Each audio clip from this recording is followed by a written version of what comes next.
বৈশ্বিক সুশাসন ও সমৃদ্ধি প্রতিবেদনে অবনতি হয়েছে বাংলাদেশের। যুক্তরাষ্ট্রের আটলান্টিক কাউন্সিলের প্রতিবেদন অনুযায়ী বাংলাদেশ আছে অধিকাংশ ক্ষেত্রে স্বাধীনতা বঞ্চিত ক্যাটাগরিতে। বিশ্বজুড়ে একযোগে এই প্রতিবেদন প্রকাশে বাংলাদেশ পর্বের সূচনা বক্তব্যে যুক্তরাষ্ট্রের রাষ্ট্রদূত পিটার হাস বলেন, যেখানে রাজনৈতিক, অর্থনৈতিক ও সুশাসনের স্বাধীনতা বিবেচনায় নেওয়া হয়েছে।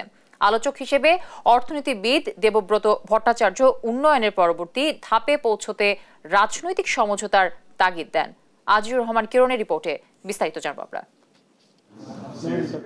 যুক্তরাষ্ট্রের আটলান্টিক কাউন্সিল সারা বিশ্বে একযোগে প্রকাশ করেছে বৈশ্বিক সুশাসন ও সমৃদ্ধি প্রতিবেদন।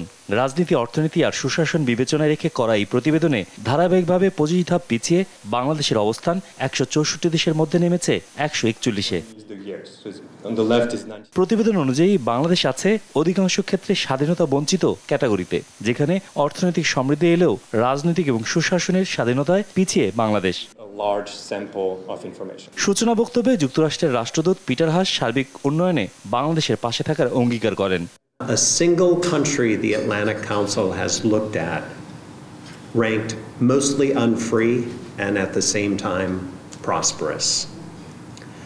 This suggests that to become prosperous, Bangladesh must take bold steps to expand economic, political, and legal freedoms for its people. The United States remains firmly committed to supporting both freedom and prosperity in Bangladesh.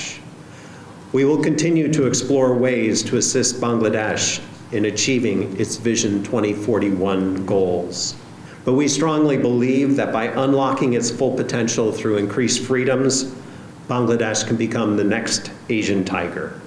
আলোচনায় অর্থনীতিবিদ দেবপ্রিয় ভট্টাচার্য সর্বশেষ জাতীয় নির্বাচনের উদাহরণ টেনে বলেন, আওয়ামী লীগের বিদ্রোহী প্রার্থীদের অংশগ্রহণই বলে দেয় প্রতিযোগিতামূলক নির্বাচন কতটা জরুরি। বাংলাদেশের এই মুহূর্তের যে পিছিয়ে থাকার যে রাজনৈতিক প্রবণতা বা রাজনৈতিক উন্নয়ন, সেটা আগামী দিনের বাংলাদেশের বর্ধনশীল এবং অন্তর্ভুক্তিমূলক উন্নয়নের প্রতিবন্ধক হিসেবে দেখা দিচ্ছে। আমার নতুন বিকাশমান মধ্যবিত্ত এবং বাংলাদেশের যে উচ্চবর্গের মানুষ, সেটা ব্যবসায়িক গোষ্ঠী হোক, সেটা আমার নাগরিক সমাজের থেকে হোক, সেটা আমার রাজনৈতিক গোষ্ঠী থেকে হোক, তাদের আবার একটি নতুন সমঝোতায় আসতে হবে বাংলাদেশের পরবর্তী উন্নয়নের ধাপে নিয়ে যাওয়ার জন্য।